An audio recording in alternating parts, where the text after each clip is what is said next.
Baik, Assalamualaikum warahmatullahi wabarakatuh.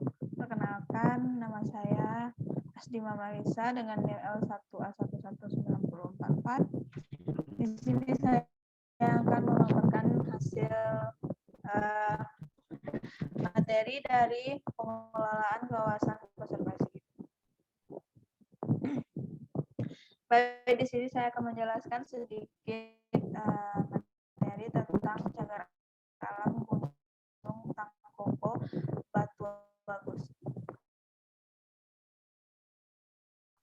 Dengan sejarahnya adalah cagar alam Gunung Tangkoko Batu Agus adalah cagar alam di Kecamatan Bitung. Alam seluas sekitar 8.700 perlindungan monyet hitam Sulawesi dan tarsius. Di dalam kawasan ini terdapat Taman Wisata Batu Putih dan Taman Wisata Alam Batu Agus. Secara geografis, cagar alam ini terletak di antara 125 derajat dan bersamaan batasnya langsung dengan cagar alam Gunung Dua Sudara. Kawasan cagar alam ini diurus oleh Balai Konservasi Sumber Daya Alam Sulawesi Utara. Kawasan Tangkoko pertama kali disahkan pemerintah Hindia Belanda sebagai hutan lindung pada tahun 1919 berlandasan GB 21-2-1919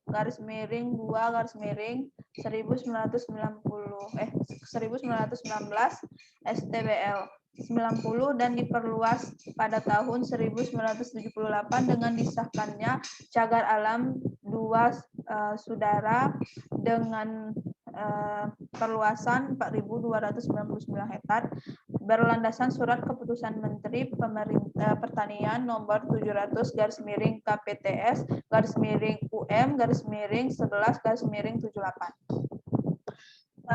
Adapun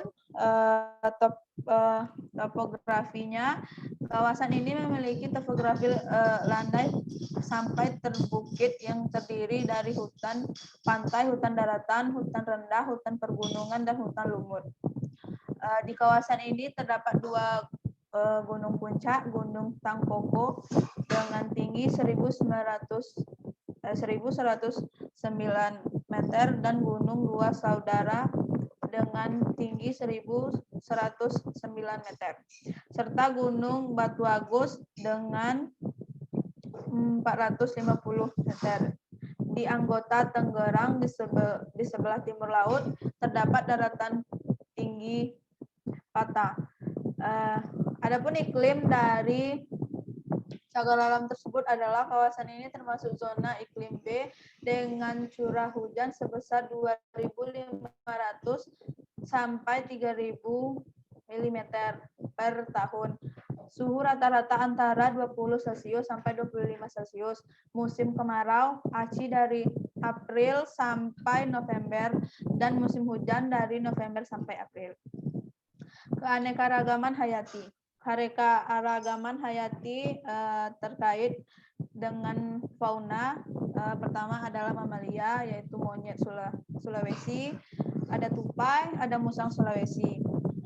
Kalau untuk burung, ada burung tahun, burung maleo, dan Sri Gunting jamblung rambut. Dan untuk reptil sendiri ada ular sangka kembang, soa-soa, dan biawak indicus. Untuk floranya sendiri ada oro, ares, gora hutan, dan mangga hutan. Selanjutnya adalah Taman Nasional Gunung Gede Pangrango. Kawasan Taman Nasional Gunung Gede Pangrango memang sudah dikenal secara internasional sejak zaman dahulu kala. Saat para pengembara barat, para peneliti botani Belanda mampir di kawasan ini. Secara nasional, kawasan konservasi di Kompleks Gunung Gede Pangrango mempunyai arti penting dalam sejarah konservasi dan penelitian botani. Karena wilayah ini merupakan kawasan konservasi pertama di Indonesia, ditetapkan sebagai cagar alam Cibodas pada tahun 1889. Namun, hutan dengan keanekaragaman hayati yang sangat besar diperlukan untuk memenuhi kebutuhan manusia. Salah satu cara terpenting untuk dapat menjalin keanekaragaman hayati adalah dengan menetapkan dan pengelolaan kawasan dilindungi. Salah satu adalah Taman Nasional Gunung Gede Pangkaro. Pengelolaan Taman Nasional lebih diarahkan agar dapat berfungsi untuk melindungi sistem penyangga kehidupan, pengawetan keanekaragaman hayati satwa serta konsistemnya dan pemanfaatan secara lestari sumber daya alam hayati sebesar ekosistemnya.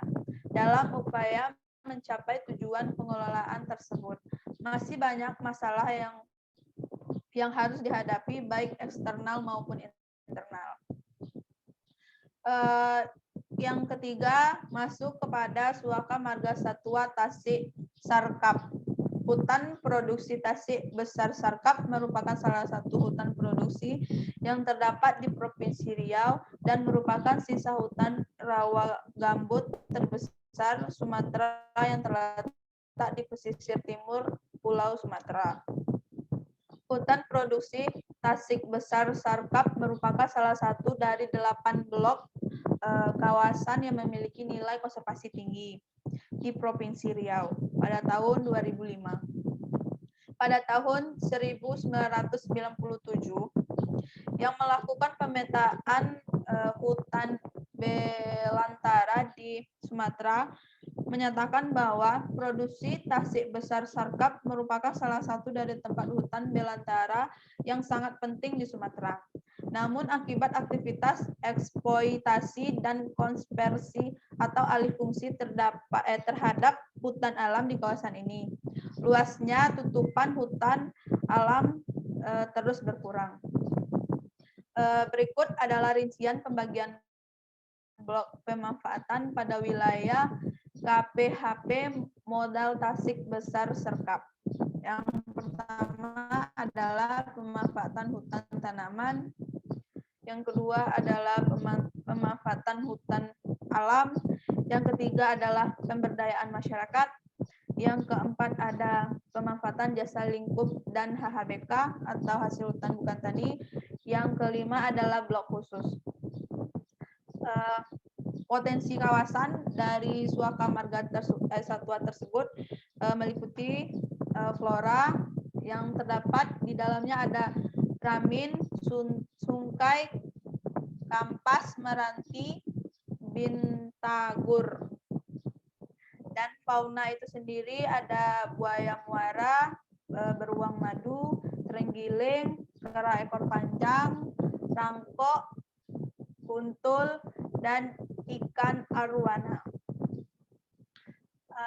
Baik, yang terakhir adalah tahura pandan puluh yang dapat ada 3 poin yang saya dapatkan di sini, yaitu yang pertama adalah tugas pokok hutan serta tata kerja unit pelaksanaan teknis tanaman hutan raya Pandok Puloh dilakukan oleh bidang teknis pada dinas yang menyelenggarakan usaha pemerintah di bidang kehutanan.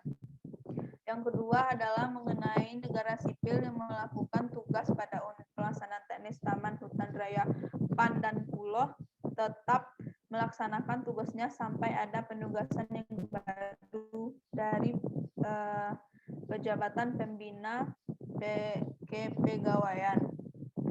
Terus yang ketiga dan terakhir adalah penyelenggaraan administrasi kepegawaian, pembiayaan, peralatan, dan dokumen terdapat pada unit pelaksanaan teknis Taman Hutan Raya Pandan Puloh menjadi tanggung jawab dinas yang melakukan urusan pemerintah di bidang kehutanan.